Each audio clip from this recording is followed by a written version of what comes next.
So today's video is going to be about callbacks. Callbacks का definition अगर हम देखें तो callback is actually a function which is passed as an argument to another function.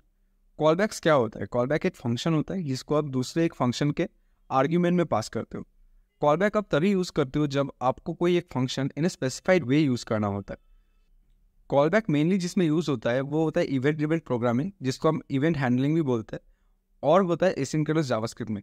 Asynchronous JavaScript में ऐसे बहुत सारे बिल्ट इन मेथड्स है, इवन इवेंट हैंडलिंग में भी ऐसे बहुत सारे बिल्ट इन मेथड्स है जिसको आप जिसमें कॉलबैक्स यूज होता है. सो इतने कॉम्प्लेक्सिटी में ना जाके let's go to my computer screen and see that how you can practically use the callbacks. ये मैं आ गया मेरे स्क्रीन पर. तो यहाँ पे सबसे पहले लेट्स चेक कि एक कॉलबैक का डेफिनेशन क्या होता है. सो अगर कंप्यूटर प्रोग्रामिंग में देखा जाए तो कॉलबैक इज अ फंक्शन और एक piece of code that is passed as an argument to another function.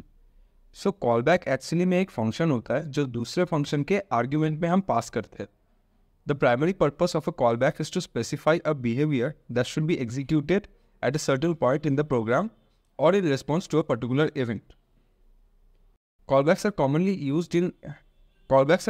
used in event-driven programming, asynchronous programming, scenarios where you want to define custom behavior to be executed in response to some condition. तो कॉलबैक्स mainly कहाँ पे use होता है? सबसे पहले use होता है आपका कॉलबैक इवेंट ड्रिवन प्रोग्रामिंग में. अगर आपको बटन बनाना है और आप चाहते हो कि बटन क्लिक करने पे कोई एक्शन हो या फिर कोई फंक्शन आप क्रिएट करना चाहते हो बटन क्लिक करने पर, तो उसमें हम लगाते हैं कॉलबैक्स. कॉलबैक्स जैसे कि मैंने बताया कि it's a function passed as an argument to another function. और एसिंक्रोनस जावास्क्रिप्ट में भी हम देखते हैं कि कॉलबैक्स का यूज़ होता है. तो हम ये तीनों का ही एग्जांपल अभी देखेंगे. तो ये मैं आ गया मेरे विजुअल स्टूडियो कोड के ऊपर. यहाँ पे मैं एक बना लेता हूँ कॉलबैक 1.html और पे स्टार्ट करते हैं. तो सबसे पहले हम लाएंगे स्क्रिप्ट टैग को और उसके बाद we are going to create one function जिसका नाम देते हैं हायर ऑर्डर फंक्शन. आप कोई भी नाम दे सकते हो, इसमें कोई प्रॉब्लम नहीं है.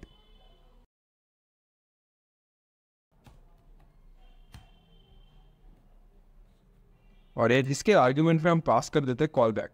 कॉलबैक कोई कीवर्ड नहीं है, इस पे आप कोई भी कीवर्ड पास कर सकते हो इन द आर्ग्यूमेंट. और यहाँ पे मुझे बस बताना है कि कॉलबैक क्या है होने वाला है. एक फंक्शन होने वाला है बस.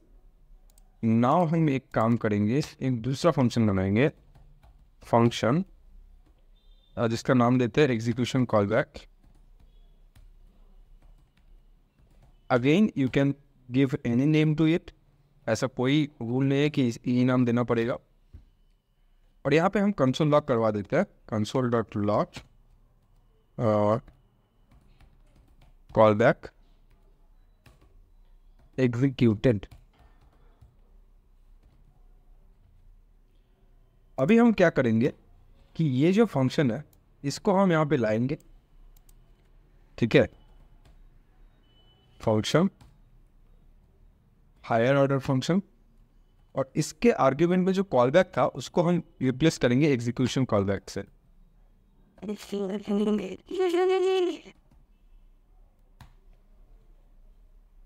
सॉरी, फंक्शन नहीं लिखेंगे. अब हम चलिए देखते हैं कि ये ब्राउज़र में क्या दिखा रहा है. तो ये मेरा ब्राउज़र स्क्रीन है. यहाँ पे आप इंस्पेक्ट पे जाएंगे, कंसोल पे जाएंगे, देखो कॉलबैक एग्जीक्यूटेड आ गया. तो यहाँ पे हमने बेसिकली क्या किया, सबसे पहले एक फंक्शन क्रिएट किया जिसके अंदर कॉलबैक एक आर्गुमेंट ले लिया और उसको बता दिया कि callback is going to be a function. So you need to declare that callback is a function here. तो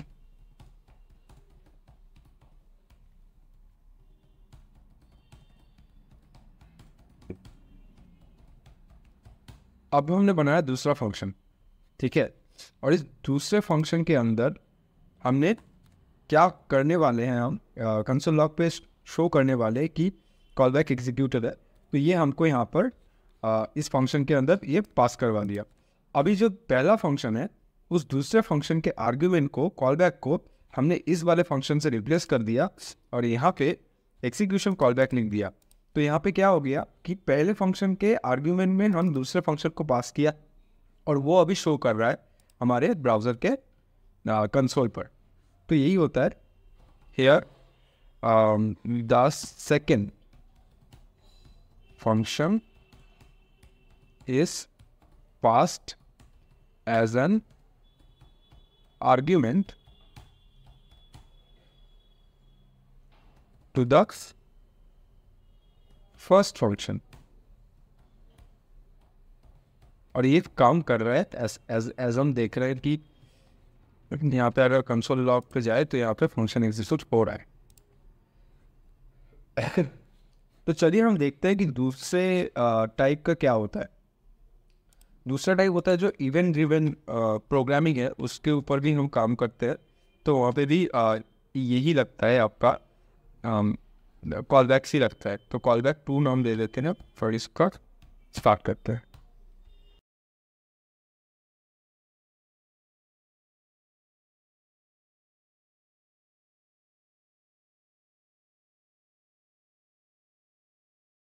चलो, सो ये आ गया स्क्रिप्ट, हमने यहाँ पर भी ऑन कर दिया. ठीक है, तो सबसे पहले हम यहाँ पे एक काम कर लेते हैं, एक डिव बना लेते हैं. डिव बना लेंगे. ठीक है, और डिव के अंदर हम बनाएंगे इनपुट बॉक्स. इनपुट के अंदर टेक्स्ट जाएगा. ठीक है, और इसका आईडी नहीं दे देते हैं. इनपुट ही नाम रखते हैं आईडी का, कोई प्रॉब्लम नहीं है. Then we can create a button. We have to create a button here. और ID इसका दे देते हैं BTN, और यहाँ पे लगा देता है चेक,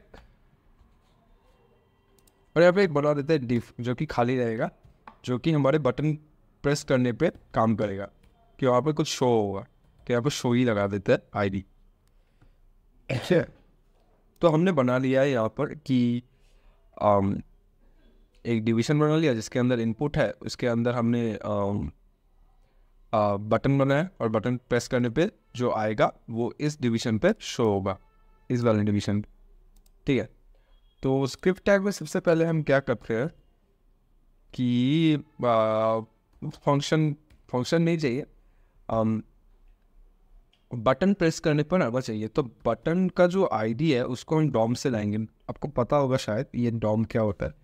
तो document dot gate element by ID show dot inner HTML. हाँ, नॉट इनर HTML, शो नहीं करना है, यहाँ पे बटन को लाना है. क्या अबाउट दिस वन, यहाँ पे बटन को लाना है, और इसके हमको एड इवेंट लिस्नर लगाना है. ये add event listener itself is a function जिसके अंदर हम ये क्लिक को पास करेंगे और एक और फंक्शन पास करेंगे. तो ये क्या हो गया, ये एक्चुअली में क्या है कि आपका एड इवेंट लिस्नर है. एड इवेंट लिस्नर के अंदर एक दूसरा फंक्शन को हम पास कर रहे हैं. तो ये भी तो कॉल बैक ही हुआ ना. एड इवेंट लिस्नर के आर्गुमेंट में हम पास कर रहे हैं कि दूसरा फंक्शन लाओ, जो कि आपका ये काम करेगा कि इसका जो इनपुट है उसको पहले वैल्यू में स्टोर करेगा, मतलब वेरिएबल में स्टोर करेगा.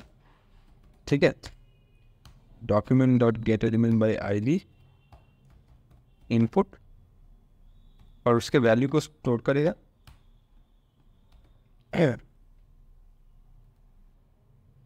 फिर वो जो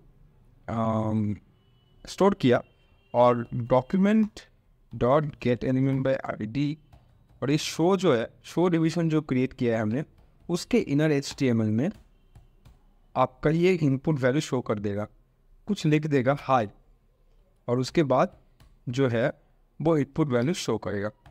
तो यही हमने बनाया एड इवेंट लिस्नर के मदद से. तो चलिए देखते हैं.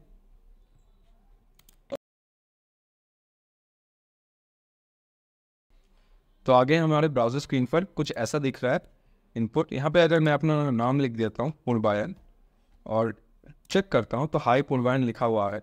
यहाँ पे स्पेस आना चाहिए था, तो स्पेस हमने देने के लिए हाई के बाद एक स्पेस लगा दिया. ठीक है, और अगर हम यहाँ पे फिर से जाते हैं और पूर्वायन लिखते हैं, तो ये आपका चेक जस्ट ये लिखा हुआ आएगा कि हाई पूर्वायन.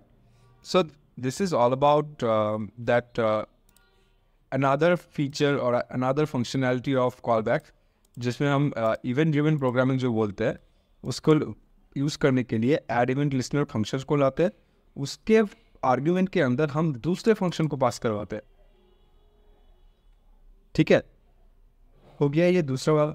और ये तीसरा अगर हम देखें तो ये, एक सेकंड में फाइल बना लेता हूँ। फाइल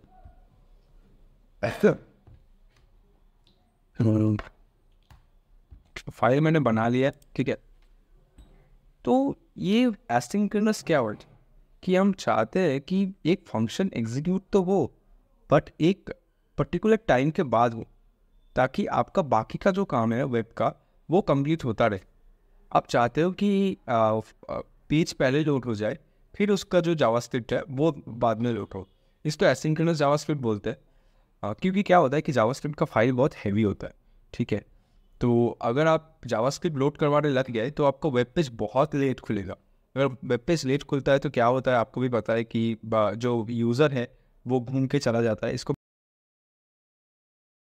इसमें एक प्रॉब्लम होता है कि आपका जो यूज़र एक्सपीरियंस है वो ख़राब होता है, बाउंस रेट बढ़ जाता है, और मतलब आपका जो ट्रैफिक आना चाहिए था वेबसाइट के ऊपर वो नहीं आता।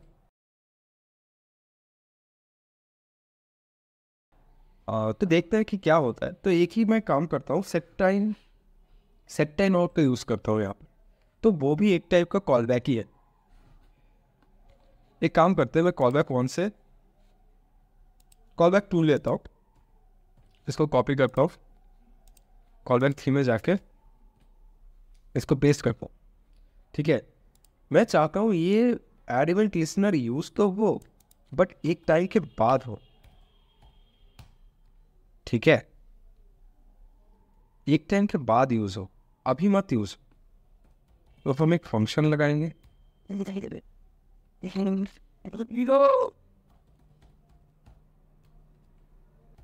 इस सेट टाइम आउट क्या करता है कि एक टाइम के बाद ही ये फंक्शन कॉल होना चाहिए वो बता देता है। बस हमको ये करना है कि ये जो वाला पोर्शन है इसको ये सेट टाइम आउट के अंदर डालना है। देखो सेट टाइम आउट में भी सेम हो रहा है। सेट टाइम आउट एक बिल्ट इन फंक्शन है जिसको एज ए मेथड हम यहाँ पे ला रहे हैं, ठीक है। और इसके अंदर दूसरा एक फंक्शन पास करवाते हैं, और उस फंक्शन के अंदर हम ये बता रहे हैं कि सेम चीज़ करो कि इनपुट वैल्यू से अपना वैल्यू लो और स्टोर करो यहाँ पर, और शो वाले जो डिवीजन है उसके इनर एचटीएमएल में ये दिखा दो। दैट्स इट, वही कर रहा है वो। तो अभी क्या करेंगे, यहाँ पर हम लगा देते हैं कॉमा लगाएंगे और 5000 लगा देंगे। 5000 मतलब 5000 माइक्रो सेकेंड और मिली सेकेंड। तो 5 सेकेंड बाद ही ये काम करेगा, ये हम बता रहे कंप्यूटर को। तो अगर हम यहाँ पर जाएंगे, प्रोवाइड लिखेंगे, तो यहाँ पर चेक होगा और कुछ नहीं आएगा 5 सेकेंड तक। 5 सेकेंड जब भी कंप्लीट होगा आपका यहाँ पर ग्रीड दिखा देगा। अरे नहीं दिखा, एक सेकेंड रुको मैं देखा हूँ प्रॉब्लम क्या हुआ।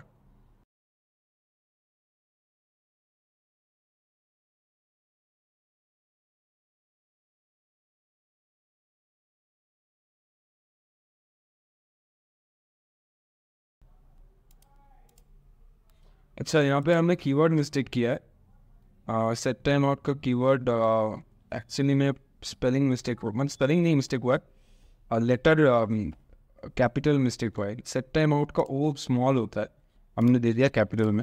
कोई प्रॉब्लम नहीं, देखते हैं अभी क्या हो रहा है। 1 2 3 4 5 हाई आ रहा है सिर्फ, क्योंकि ये क्या कर दिया हमने कि इसको हमने बाहर डाल दिया, तो इसकी वजह से ये एक्सेस नहीं कर पा रहा है इसको। तो इसको भी हमको अंदर ही डालना पड़ेगा, ठीक है। सेट टाइम आउट के अंदर डालना पड़ेगा, वरना वो उसको एक्सेस नहीं कर पा रहा है, क्योंकि वो ग्लोबल स्कोप में है और लोकल स्कोप है। तो पूरी बार मैंने लिखा, चेक किया, तो यही है 3 टाइप का मैंने जो बात किया था। First type is call back 1, second type is call back 1 में हमने क्या सीखा कि कैसे you passed an argument, you passed a function to another functions argument. और सेकेंड में हमने बात किया कि जो इवेंट ड्रिवन प्रोग्रामिंग है, where we use this add event listener, and उसके अंदर हम एक दूसरे फंक्शन को पास करते हैं, फिर जाके ये एड इवेंट लिसनर काम करता है। तो ये भी एक टाइप का कॉल बैक हुआ। और थर्ड होता है एसिंक्रोनस जावास्क्रिप्ट के अंदर, जहाँ पे हम चाहते हैं the function to be executed but after a certain point of time. तो उसके लिए हम ये यूज़ करते हैं तीसरा कॉल बैक। सो होप आपको ये वीडियो समझ में आया होगा। Thank you so much for watching this video. और ये कोड मैं अपने गिटहब में डाल